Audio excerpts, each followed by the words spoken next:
جو فنڈ کیے ہوئے ہوتے ہیں وہی دوبارہ اسرائیل ان کمپنیز کو دیتا ہے، بوئنگ جیسی کمپنی، لوتھن مارٹن جیسی کمپنیز، جن سے وہ اسلحہ خریدتا ہے۔ 90% اسلحہ جو اسرائیل خریدتا ہے وہ صرفلی امریکہ سے ہی خریدتا ہے۔ تو آپ سوچ سکتے ہیں کہ یہ کتنا بڑا ریکٹ ہے، اور ایسے لوگ کیوں ہی چاہیں گے کہ جنگ بند ہو جائے۔ اور ایک چیز میں آپ کو بتانا شاید بھول گیا، یہ جو تھامس ڈے لیون ہیں یہ ہماری کیتھرین کے ہسبینڈ ہیں، یعنی کہ وہی کیتھرین جو یونائٹڈ نیشن کی اس وقت CEO ہے۔ اس جنگ کے چلتے رہنے سے ہی ان کے فیملی کو بلینز آف ڈالرز کی بینیفٹ ہو رہا ہے۔ دوستو یہ یونائٹڈ کنگڈم کا برٹین کا کیپٹل سٹی ہے لندن۔ اس شہر کے اندر اس وقت ہسٹری کے سب سے بڑے پروٹیسٹ ہو رہے ہیں، یعنی کہ جتنی بھی ہسٹری گزری ہے اس شہر کی اتنے بڑے پروٹیسٹ یہاں پہ نہیں ہوئے۔ یہاں پہ نہ صرف مسلمان، عیسائی، ہندوز اور جو دوسری کمیونٹیز ہیں، ایون کہ یہودی ہیں، وہ بھی یہاں پہ پروٹیسٹ کر رہے ہیں اسرائیل کے خلاف۔ یہاں پہ یہ نیٹیو بھی لوگ ہیں، یہ نہیں کہ یہ جو باہر سے لوگ انڈیا، پاکستان، بنگلہ دیش وغیرہ سے گئے ہیں یا دوسری مسلم کنٹری سے گئے ہیں وہ پروٹیسٹ کر رہے ہیں۔ ان کے اندر بہت بڑی تعداد وہاں کے رہنے والے جو نیٹیو برٹینز کے لوگ ہیں، انگلش مینز ہیں، وہ بھی اس میں شامل ہیں۔ لیکن ان سے ملیے، یہ ہے رشی سنک جو کہ فی الحال پریزیڈنٹ ہیں یونائٹڈ کنگڈم کے۔ انہوں نے ایک لفظ بھی نہیں بولا اسرائیل کے خلاف، بلکہ اسرائیل کے حق میں کافی سارے بیان دیے ہیں، اور ساتھ میں انہوں نے اسرائیل کو سپورٹ کرنے کا بھی دعویٰ کیا، اور اپنی جو ایک شپ ہے وہ بھی بھیج دی ہے اسرائیل کو ہیلپ کرنے کے لیے۔ ہاں، کیونکہ حماس اتنا بڑا اور اتنا طاقتور دشمن ہے کہ اسرائیل کو اس سے لڑنے کے لیے ہیلپ کی ضرورت ہے۔ غزہ کے اندر 11,000 سے زیادہ لوگوں کی ڈیتھ ہو چکی ہے، جن میں 4,000 معصوم بچے تھے، 4,000 سے زیادہ معصوم بچے تھے، اور یہ سٹل جنگ چل رہی ہے۔ وہ لگاتار بمبنگ کر رہا ہے، کیونکہ کوئی روکنے والا نہ کسی مسلمان ملک میں طاقت ہے، نہ کہیں میں، کسی میں بھی نہیں۔ تو انہوں نے بھی غزہ کے لیے کوئی امداد یا کسی قسم کی کوئی ہیلپ کا کوئی بھی اعلان نہیں کیا، حالانکہ ان کے شہری، ان کی عوام جن سے انہوں کل کو ووٹ لینے ہیں وہ پروٹیسٹ کر رہے ہیں، لیکن یہ نہیں کر رہے۔ کیوں نہیں کر رہے؟ اور یہ کریں گے بھی نہیں، کیونکہ ان کو اس سے پروفٹ ہو رہا ہے۔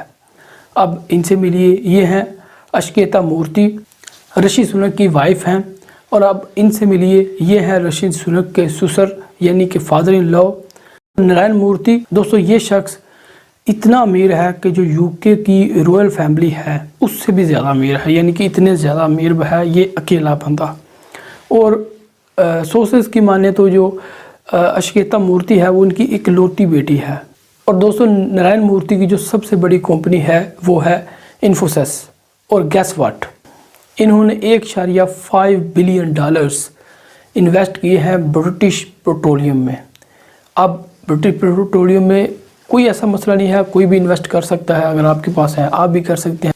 لیکن دوستو اسرائیل نے پچھلے مہینے ہی، یعنی کہ ابھی ایک مہینہ ہی گزرا ہے، برٹش پیٹرولیم کے ساتھ ساتھ 5 اور کمپنیز کو اسرائیل کے اندر تیل ڈھونڈنے کے لیے، تیل اور گیس ڈھونڈنے کے لیے جو ہے وہ کانٹریکٹ دیا ہے، لائسنس دیا ہے۔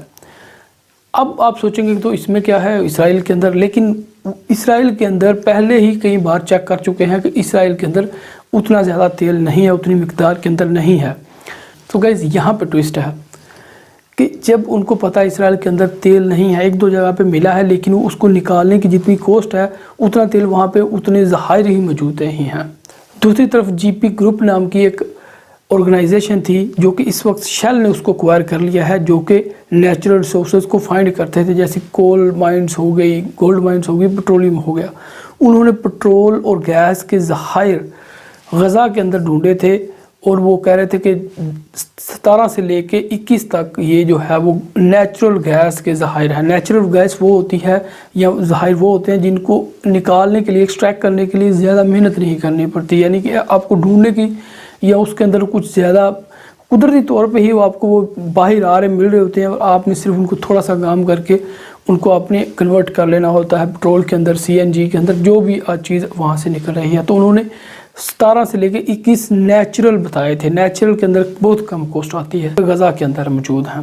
تو وہ ابھی یہاں پہ انہوں نے جس طرح سے کیا ہے کہ غزہ کے 2 ٹکڑے انہوں نے کر لیے ہیں، غزہ سٹی کو انہوں نے الگ کر لیا ہے اور اس سائڈ کو جو ہے وہ زیادہ تر لوگ کہہ رہے ہیں کہ یہاں پہ موو کریں. تو ایک طرح سے تو یہ بھی ہو سکتا ہے کہ یہ اس ایریا کو بھی اوکوپائی کریں گے اور یہاں سے تیل نکالیں گے، لیکن یہ ان کا خواب ہی رہے گا. دوستو اس طرح سے یہ گیمز چلتی رہتی ہیں اور اپنے بینیفٹ کے لیے یہ کسی بچے کو کسی کا بھی شہید کرنا ان کے لیے کوئی معنی نہیں رکھتا. دوستو اب بات کرتے ہیں ان مسلمان ممالک کی اور ایسی پرسنالٹیز کی جو کہ باتیں تو بہت کر رہے ہیں غزہ کے حق میں، بہت زیادہ جلوس نکال رہے ہیں، بہت زیادہ بیان دے رہے ہیں، لیکن فزیکلی وہ کچھ نہیں کر رہے. نہ وہ غزہ کو امداد بھیجنے کے قابل ہیں کہ ایئر پلین کے ذریعے ہی بھیج دیں، نہ وہ غزہ کی کوئی ملٹری پاور کی طرف سے ہیلپ کر سکتے ہیں. وہ کچھ بھی نہیں کر رہے سوائے بیان بازی کے. اس میں دوستو سب سے آگے ہے ایران. ایران نے اتنے بڑے بڑے بیان دیے جنگ شروع ہونے کے سے پہلے.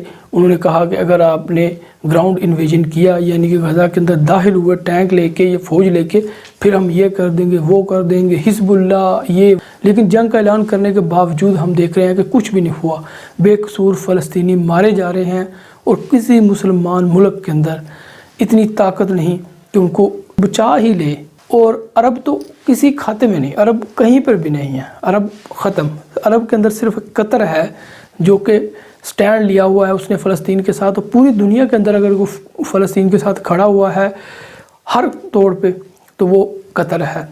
اور دوسری طرف ترکش پریزیڈنٹ ہیں جنہوں نے بہت بڑا بیان دیا ہے کہ ہم سفارتی توڑ دیں گے، ٹریڈ ختم کر دیں گے، لیکن ملٹری کب بھیجیں گے؟ آپ وہاں پہ جنگ بندی کس طرح سے کریں گے؟ دوستو میں دعویٰ کرتا ہوں ملکوں کی نیوی فوج اگر وہاں پہ پہنچ جاتی ہے تو کسی کی جرت نہیں ہے کہ وہاں پہ بومبنگ کرے.